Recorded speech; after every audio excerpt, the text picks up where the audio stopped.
Bonsoir et merci de nous suivre sur Al Oula. Il est tout juste 19h, c'est l'heure du journal. Voici les titres de l'actu. Nous poursuivons ce soir notre série sur les grands chantiers royaux lancés en temps d'épidémie du Covid-19. On s'érigera bientôt en champion régional et continental de la souveraineté vaccinale.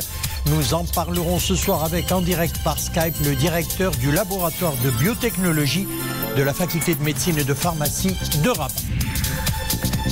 Les États-Unis réitèrent leur position inchangée, reconnaissant la souveraineté du Maroc sur le Sahara. En visite au Maroc, le secrétaire d'État adjoint américain pour le Proche-Orient souligne également la solidité du partenariat stratégique entre les deux pays. Et pour clore ce journal en beauté, on vous propose ce soir cette exposition riche en couleurs. Il s'agit de paravents exposés par des peintres inspirés d'une grande créativité. Une collection unique en Afrique et dans le monde arabe.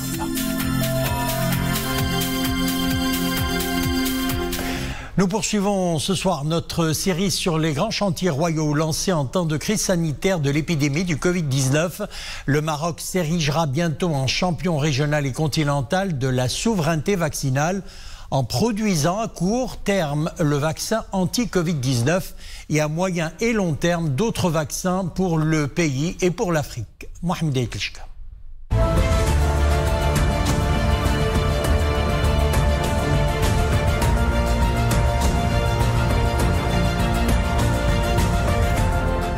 Une immense fierté nationale, la souveraineté vaccinale du Royaume du Maroc.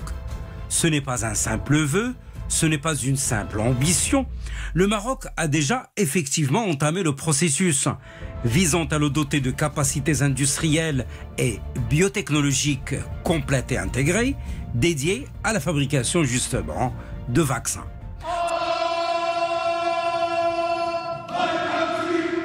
Ce lundi 5 juillet, Sa Majesté le roi Mohamed VI préside au Palais Royal de Fès la cérémonie de lancement et de signature de conventions relatives au projet de fabrication et de mise en seringue au Maroc du vaccin anti-Covid-19 et autres vaccins.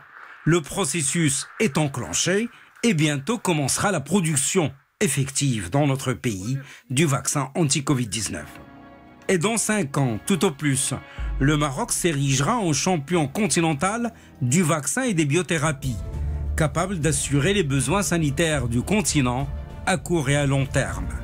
Le projet intègre la dimension recherche pharmaceutique, le développement clinique, la fabrication, la commercialisation de produits biopharmaceutiques de grande nécessité sur le continent. L'investissement global est de 500 millions de dollars, soit près de 4,5 milliards de dirhams, dont une partie est financée par le Fonds Mohamed VI pour l'investissement et une autre par le consortium de 3 banques marocaines. Un partenariat public-privé qui est le maître mot de ce projet, dont l'ultime objectif est d'assurer la souveraineté sanitaire marocaine et africaine. Un projet en 3 temps, une feuille de route en 3 phases. La première vise à assurer la capacité de remplissage en flacons, en salle blanche pour le vaccin anti-Covid-19, répondant à l'impératif sanitaire immédiat. Et c'est la société marocaine d'industrie pharmaceutique Sotema qui met à la disposition de l'État ses installations de remplissage aseptique pour la fabrication du vaccin anti-coronavirus. Cette phase démarre dès à présent. La phase 2 consiste en la création d'un nouveau centre de production de vaccins et de biothérapie. Substances actives, produits finis. Le travail sur cette phase démarre également dès cette année. Quant à la phase 3, elle permettra de développer une production de biothérapie, ingrédients actifs ARN messager et biosimilaires. Et cette phase démarre en 2024 avec pour objectif la création d'un pôle africain d'innovation biopharmaceutique et vaccinale au Maroc. Ce nouveau chantier royal consacre clairement le rayonnement international du Maroc et renforce sa vocation de pourvoyeur de sécurité sanitaire au sein de son environnement régional et continental.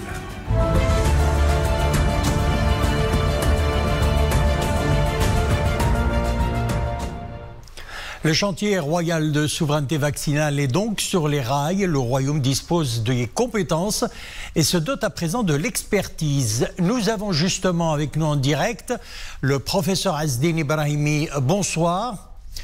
Professeur, vous êtes directeur du laboratoire de biotechnologie de la faculté de médecine et de pharmacie de Rabat.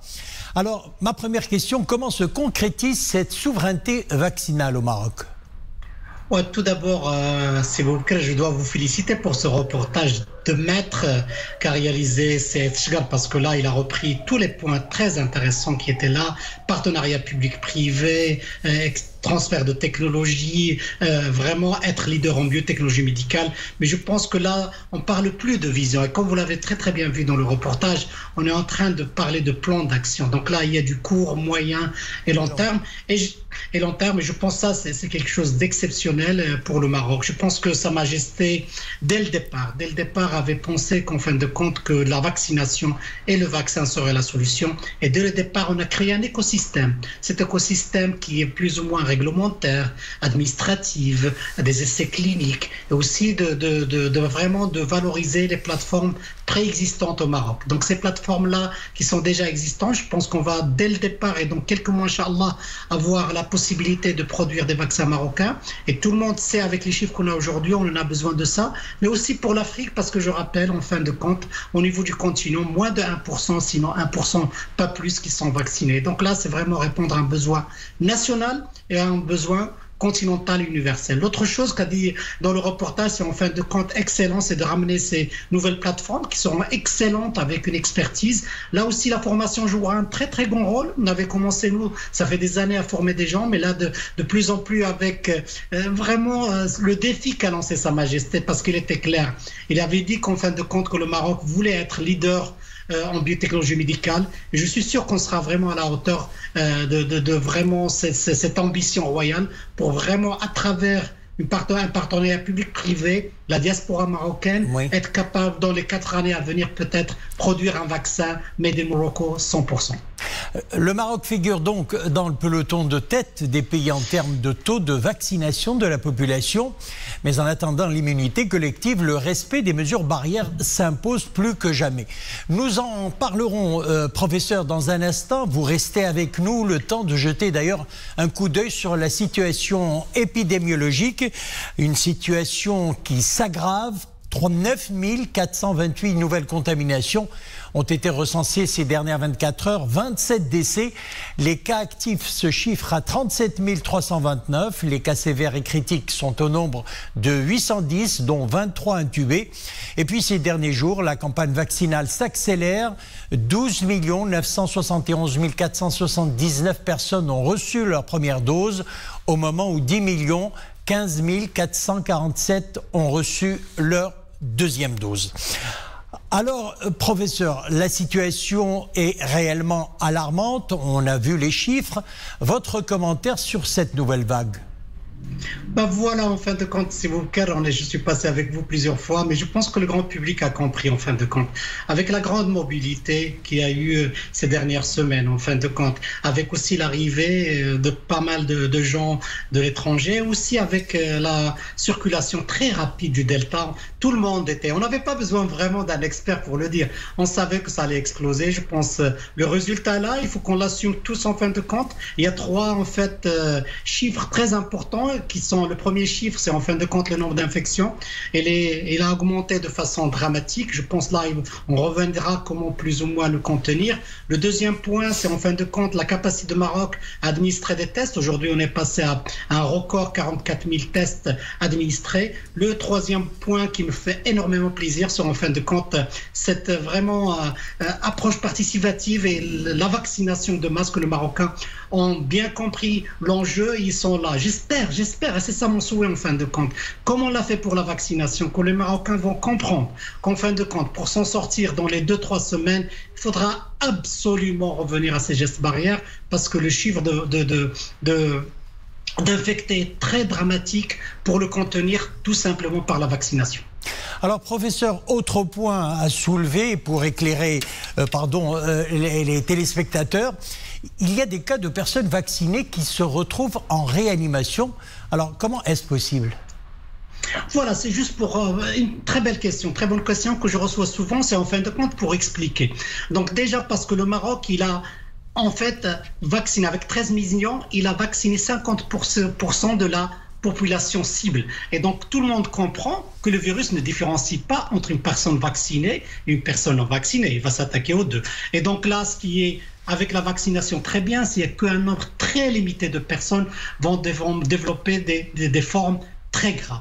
Alors que dans le cas des personnes non vaccinées, le nombre est très élevé et on a plein de gens qui meurent au niveau des réanimations. C'est des gens qui sont non vaccinés. Que ça soit très très clair. S'il y a des gens qui ne sont pas non vaccinés et qui ont des maladies comme le diabète, comme l'hypertension et comme l'obésité, prière, c'est vraiment un appel de cœur que je fais de se vacciner. La question que vous posez, c'est en fin de compte, tout le monde a compris, même si vous êtes vacciné, le virus peut plus ou moins être transmis et même vous transmettez du virus et donc vous pouvez être affecté. Il y a un nombre très infime qui va plus ou moins développer des cas sévères. Parmi ces cas de cas sévères qui vont arriver en réanimation, il n'y a que les personnes en fin de compte qui ont dépassé un certain âge, au-delà des 75 ans, et qui ont des pathologies, des comorbidités, comme par exemple le diabète, comme j'ai dit tout à l'heure. Et donc même ces personnes avec l'âge très élevé, et normalement, ils seront vraiment dans des conditions un petit peu critiques. Mais alhamdoulilah, je rappelle que les chiffres sont là, et on témoigne, il n'y a pas beaucoup de personnes qui décèdent et qui sont vaccinées. Professeur Azzedine Ibrahimi, merci d'avoir répondu à nos questions. Je rappelle que vous étiez en direct depuis Casablanca, directeur du laboratoire de biotechnologie de la faculté de médecine et de pharmacie de Rabat. Maroc, États-Unis, le secrétaire d'État adjoint américain pour le Proche-Orient est au Maroc à l'issue de ses entretiens à Rabat avec le ministre des Affaires étrangères, de la coopération africaine et des Marocains résidant à l'étranger. Jawad réitère la position inchangée des États-Unis d'Amérique, reconnaissant la souveraineté du Maroc sur le Sahara. Zakaria Moukhinbillah, Mohamed Aïtlishkar. C'est en des termes on ne peut plus clairs, sans la moindre ambiguïté, que le secrétaire d'État adjoint américain pour le Proche-Orient a réaffirmé le maintien de la reconnaissance par les États-Unis d'Amérique de la marocanité du Sahara. There is no change in the US position. Il n'y a aucun changement dans la position américaine. Là où vous pourrez voir un changement, c'est dans le niveau de l'énergie déployée pour faire avancer le processus onusien vers un résultat. Nous avons besoin de commencer par la nomination le plus tôt possible d'un envoyé personnel du secrétaire général de l'ONU et de le soutenir au maximum.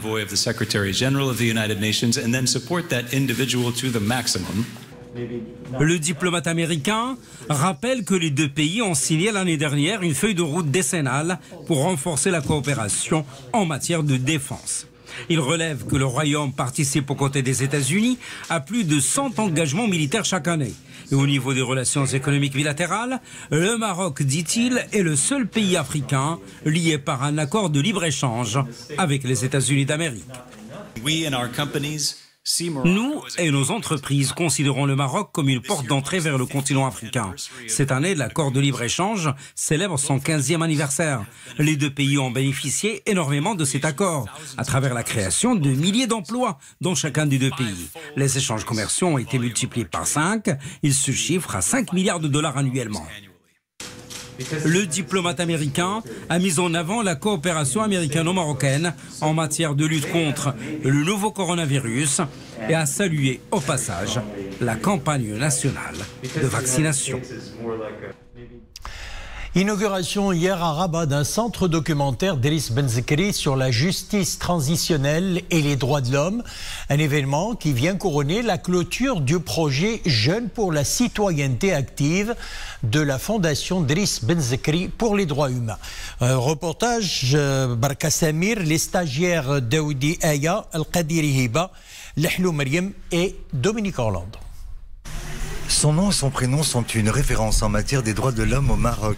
Militant engagé pour la justice, M. Driss Benzekri était connu pour sa rigueur et son courage, ce qu'il saura appliquer en tant que président au sein de l'instance équité et réconciliation.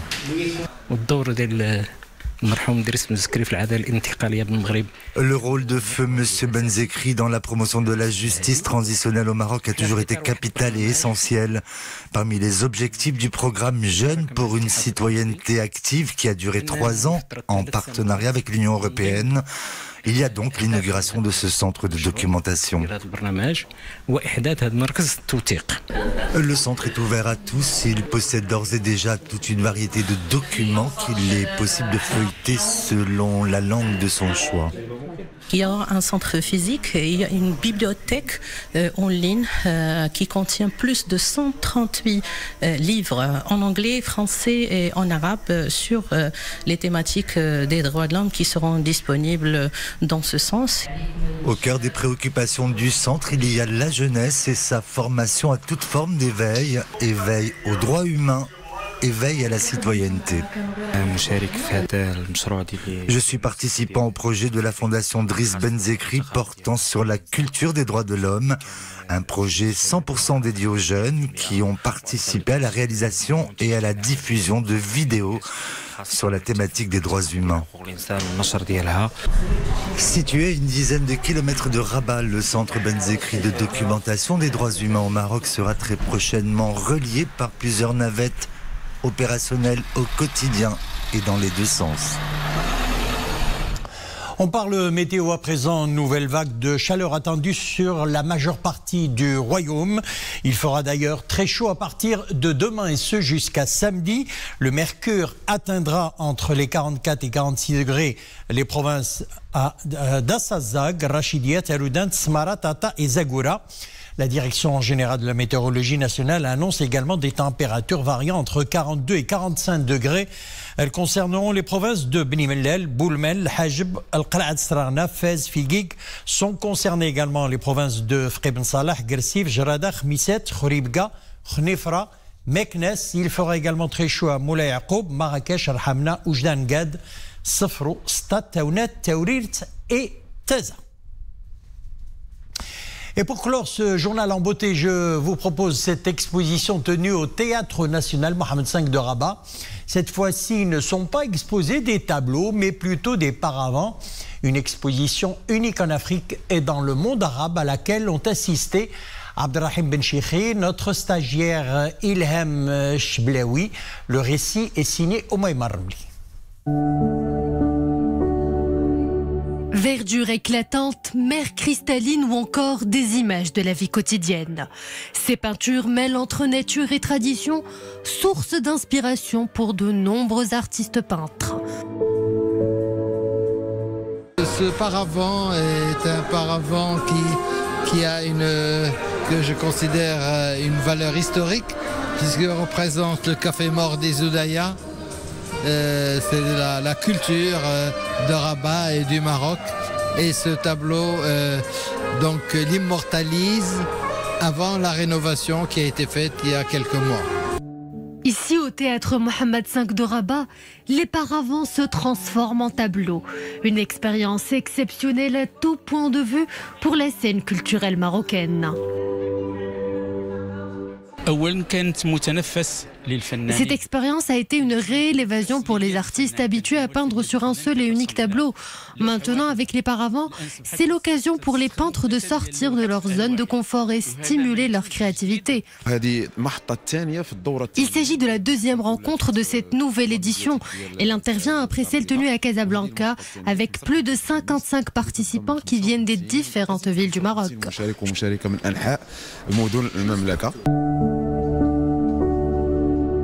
À travers des toiles hautes en couleurs, les visiteurs sont invités de fil en aiguille à remonter le temps et faire la découverte du legs du passé.